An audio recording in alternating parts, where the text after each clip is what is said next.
तो चलिए सीधे चलते हैं 2014 की एक ऐसी घटना पर जो शुरू तो हुई थी एक नॉर्मल कॉलेज ट्रिप की तरह, लेकिन खत्म हुई एक ऐसे अनजान खौफ के साथ जिसकी किसी ने सपने में भी उम्मीद नहीं की थी। इस पूरे किस्से को हम आज स्टेप बाय स्टेप डिकोड करने वाले हैं। जरा इमेजिन कीजिए, घना अंधेरा है, एक खेत में आपका दोस्त बेहोश पड़ा है और होश में आते ही उसका पहला सवाल है, ज्यूरी कौन है? बस यही एक सवाल हमारे आज के इस पूरे विश्लेषण का सेंटर पॉइंट है। जब आप दोस्तों के साथ किसी नई जगह पर हों और अचानक कुछ ऐसा हो जाए जिसका कोई लॉजिक ही ना हो, तो डर लगना बहुत लाजमी है। अब हम ये समझने की कोशिश करेंगे कि आखिर कैसे फूड और एग्रीकल्चर स्टूडेंट्स का एक ग्रुप जो सिर्फ एक रिसर्च प्रोजेक्ट के मजे लेने निकला था, एक ऐसी चीज से टकरा गया जिसे शब्दों में बयां करना मुश्किल है।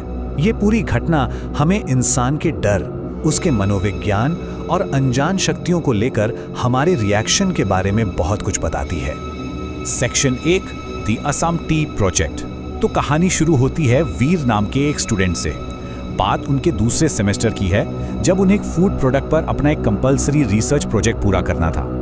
लेकिन इस स्लाइड में देखिए, सबसे मजेदार कॉन्ट्रास्ट तो राहुल नाम के एक लड़के का था। उसने बड़ी ही चालाकी से इस प्रोजेक्ट को दिल्ली में अपने सख्त पेरेंट्स से दूर भागने का एक बहाना बना लिया। मतलब घर वालों को लग रहा है कि लड़का चाय पर सीरियस रिसर्च कर रहा है और लड़के का असली प्लान था फुल आज़ादी, चिल करना और पढ़ाई से बचना। तो वीर, कार्तिकेय और राहुल का ये ग्रुप दिल्ली से असम पहुंचता है। बजट टाइट था तो उन्होंने चाय के बागानों के पास ही एक सस्ता सा हॉस्टल ले लिया। अब याद रखिए, ये 2014 का टाइम था। तब स्मार्टफोन्स पर जीपीएस इतना कॉमन नहीं था, तो रास्तों के लिए ये पूरी तरह से लोकल लोगों पर ही डिपेंडेंट थे। शुरुआती 2 दिन तो बिल्कुल परफेक्ट रहे। चाय की पत्तियां तोड़ना और फील्ड वर्क करना सब बढ़िया चल रहा था। सेक्शन 2, राहुल का अजीब बर्ताव। अब असली कहानी यहां से शुरू होती है। ट्रिप तो नॉर्मल चल रही थी, लेकिन राहुल का बिहेवियर अचानक से बहुत अजीब होने लगा। वो कुछ ऐसी हरकतें करने लगा जो उसके कैरेक्टर से बिल्कुल भी मैच नहीं करती थी। उसकी इन अजीब हरकतों का ग्राफ आप इस टाइमलाइन में देख सकते हैं। कितनी तेजी से बढ़ा। पहले दिन वो आराम से काम कर रहा है, दूसरे दिन वो अकेले बैठकर बस आसमान को घूरे जा रहा है और खुद ही मुस्कुरा रहा है, और तीसरे दिन तो हद ही हो गई। अच्छे कपड़े पहनकर, परफ्यूम लगाकर भाई साहब अकेले ही कहीं भटकने निकल पड़े। ये देखकर उसके दोस्तों वीर और कार्तिकेय ने चुपचाप उसका पीछा करने का सोचा, लेकिन उनका ये प्लान तब चौपट हो गया जब बिना ट्रैफिक लाइट वाले एक रास्ते पर गाड़ियों की लंबी लाइन लग गई। गाड़ियां लगातार चलती रहीं और जब तक सड़क खाली हुई, राहुल हवा में गायब हो चुका था। बाकी दोस्तों ने वापस जाकर अपना प्रोजेक्ट तो पूरा किया, लेकिन राहुल का दूर दूर तक कोई अता पता नहीं था। Section 3, the care takers ghost story. अब आते हैं उनकी ट्रिप की उस आखिरी शाम पर। सब हॉस्टल में बैठे थे और तभी वहां के लोकल केयरटेकर ने उनके साथ एक बहुत ही डार्क लोकल किस्सा शेयर किया। उसने बताया कि यहाँ की एक लोकल लड़की के साथ बहुत बड़ा हादसा हुआ था। गैस स्टोव में आग लगने से उसकी जान चली गई थी और ऐसा माना जाता था कि शाम ढलते ही उसकी आत्मा अक्सर उन चाय के बागानों में भटकती है। वो किसी को नुकसान नहीं पहुंचाती थी, लेकिन उसका वहां होना एक बहुत ही आम बात मानी जाती थी। फिर उस केयरटेकर ने एक बहुत ही खौफनाक वार्निंग दी। उसने कहा, अगर वो तुम्हें अपनी तरफ अट्रैक्ट कर ले तो वो तुम्हें अपनी दुनिया में ले जाएगी।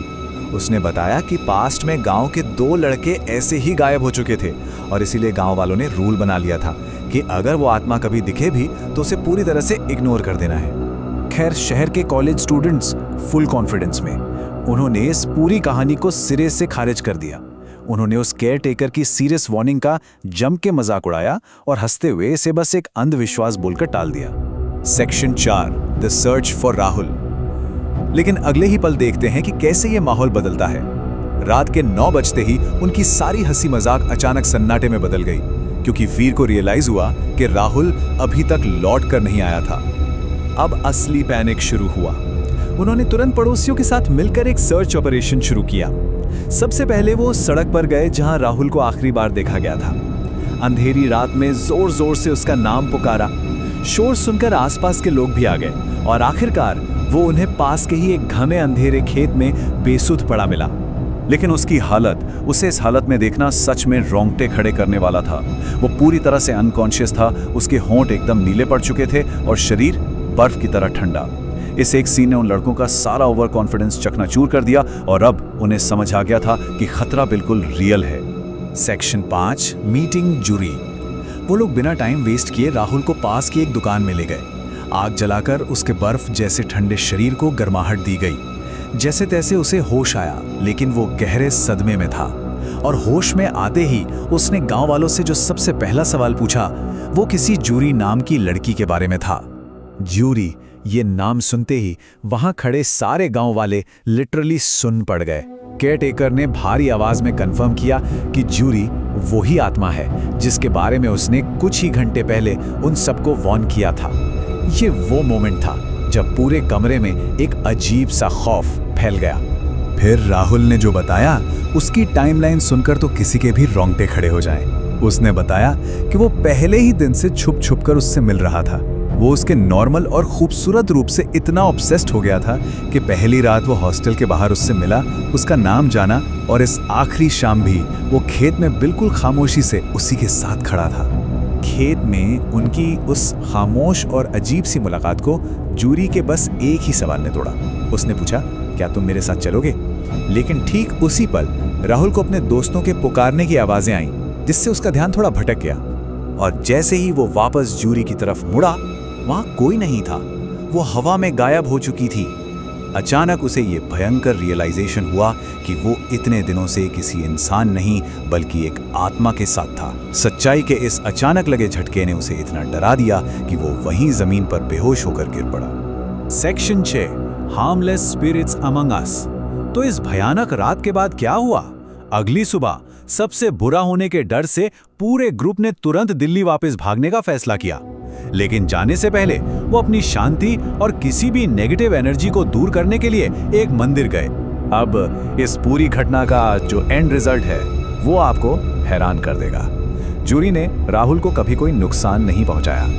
बाद में भी राहुल को कोई बीमारी या कोई नेगेटिव साइड इफेक्ट नहीं हुआ। इनफैक्ट आज भी वो अपने कॉलेज रीयूनियन में बड़े मजे से ये कहानी सुनाता है, खुद को लकी मानता है और मजाक में कहता है कि वो भूत बहुत ही खूबसूरत थी।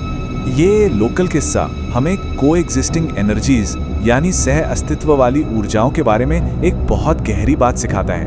ये जरूरी नहीं है कि हर अनजान शक्ति नुकसान ही पहुंचाए। कभी कभी वो बस हमारे आसपास मौजूद होती हैं बिना किसी बुरे इरादे के, और हम बस कुछ पलों के लिए अनजाने में उनके रास्ते से गुजर जाते हैं। तो इस पूरे अध्ययन के आखिर में मैं आपको एक सवाल के साथ छोड़ना चाहता हूं। क्या हमारी दुनिया में मौजूद हर अनजान शक्ति से हमें हमेशा डरना ही चाहिए, या फिर कभी-कभी उनके साथ एक पीसफुल कोएग्जिस्टेंस भी पॉसिबल है?